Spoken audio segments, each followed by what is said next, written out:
Assalamualaikum warahmatullahi wabarakatuh. Waalaikumsalam Bu. Waalaikumsalam Bu. Oke teman-teman, alhamdulillah kita hari ini bertemu kembali di kelas ya. Gimana kabarnya teman-teman hari ini? Alhamdulillah baik Bu. Alhamdulillah ya, baik. Sebelum memulai pembelajaran, marilah kita berdoa terlebih dahulu.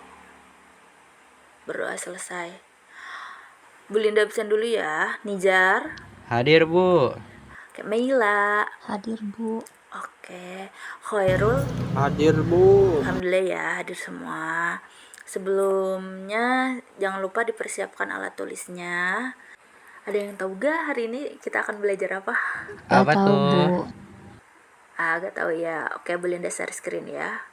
Katanya kalau kita cinta usus kita minum Yakult setiap hari. Kenapa ya kira-kira? Ada yang tahu? Karena di Yakult itu ada bakteri baiknya Bu. Betul Jar. Jadi di Yakult itu ada bakteri baik ya yang bisa menyehatkan usus kita. Makanya katanya cintai ususmu, minum Yakult setiap hari. Kira-kira materi apa sih yang akan kita bahas hari ini? Tentang bakteri Bu. Betul Jar, hari ini kita akan membahas materi tentang bakteri. Nah, bakteri itu teman-teman berasal dari bahasa Yunani, yaitu bakterion atau bakteri yang berarti tongkat atau batang kecil.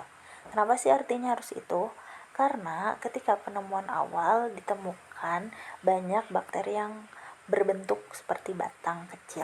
Selanjutnya kita akan membahas tentang ciri-ciri bakteri. Yang pertama yaitu organisme prokaryotik atau tidak memiliki membran inti. Nah, jadi bakteri itu tidak memiliki membran inti. Jadi seperti gambar di samping ini. Nah, ini sel bakteri, yang satu lagi sel hewan. Nah, kalau sel hewan ini dia memiliki membran inti. Kalau membran inti yang ini nih, yang di tengah-tengah ini, tapi tidak ditemukan di sel bakteri. Yang kedua yaitu uniseluler atau bersel satu. Uni itu satu, seluler itu sel. Jadi bakteri ini dia organisme yang bersel satu, tapi dalam hidupnya ada yang berkoloni. Berkoloni itu apa? Berkelompok. Ya betul, berkelompok. Betul. Selanjutnya yaitu organisme mikroskopis. Mikroskopis itu yang ukurannya mikro, kecil. Nah, ukurannya tuh kira-kira 0,5 atau sampai 5 mikron. Nah, tapi masih bisa diamati menggunakan mikroskop biasa atau mikroskop cahaya. Jadi nggak bisa ya kalau misalkan dilihat dari kacamata, menggunakan kacamata atau misalkan telanjang mata itu nggak bisa. Jadi harus pakai mikroskop. Sampai sini ada yang ditanyakan? Enggak ada Bu. Oke, lanjut ya. Yang selanjutnya itu kosmopolit. Bakteri dapat hidup di berbagai lingkungan. Nah, jadi kita tuh bisa menemukan bakteri itu di seluruh penjuru bumi. Udah kayak avatar ya. Jadi mereka itu bisa ditemukan di air, udara, tanah, sampai di tubuh kita, di makhluk hidup. Kira-kira ada yang tahu gak bakteri apa yang hidup di tubuh kita? E. coli. Betul, ada bakteri E. coli ya yang hidup di usus kita. Lanjut ya teman-teman. Ciri-ciri berikutnya yaitu bentuk dasarnya itu ada bulat, batang, koma, dan spiral. Bisa dilihat ya, ini bentuk bulat nih, kokus.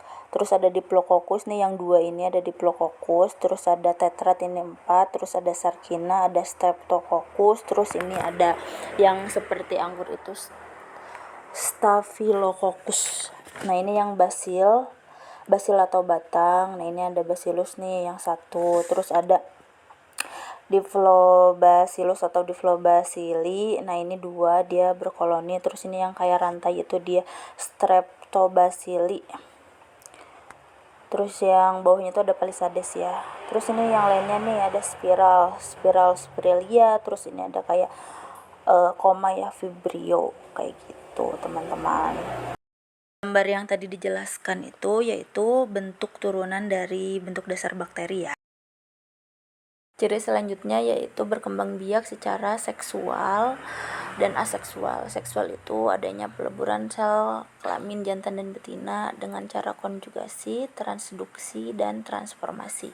Kalau aseksual itu dia tidak perlu peleburan sel kelamin jantan dan betina, yaitu dengan cara membelah diri, biner, dan amitosis.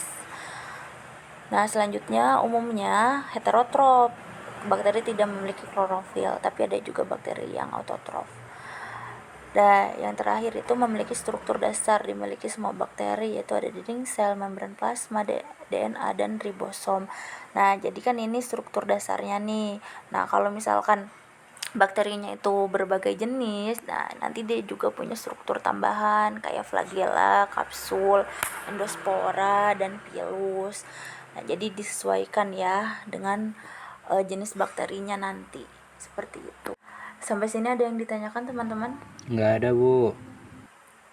Oke, jika tidak ada, kita buktikan lewat quiz ya. Sudah muncul teman-teman share screen-nya? Sudah, Bu. Ini ya untuk kodenya. Oke, Nijar dan Herul sudah masuk. Oke, Mela juga sudah masuk. Silahkan dimulai. Semangat. Oke, Nijar sudah menjawab. Diikuti Mela sudah menjawab juga. Herul juga sudah. Ya, semangat. Klasmen terus berubah. Semangat. Oke, semangat, semangat, semangat. Belum selesai.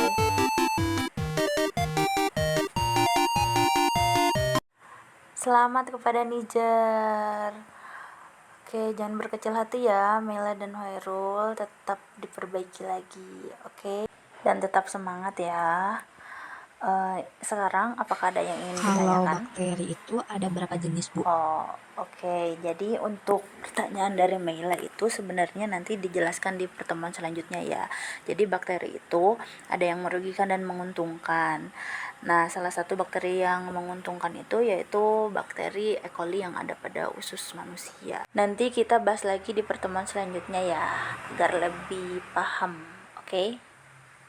Nah, sampai sini ada yang ditanyakan lagi nggak sebelum itu? Nggak ada, Bu. Jika tidak ada, Belinda akhirnya membaca hamdalah, alhamdulillahirobbilalamin. Assalamualaikum warahmatullahi wabarakatuh. Waalaikumsalam warahmatullahi wabarakatuh.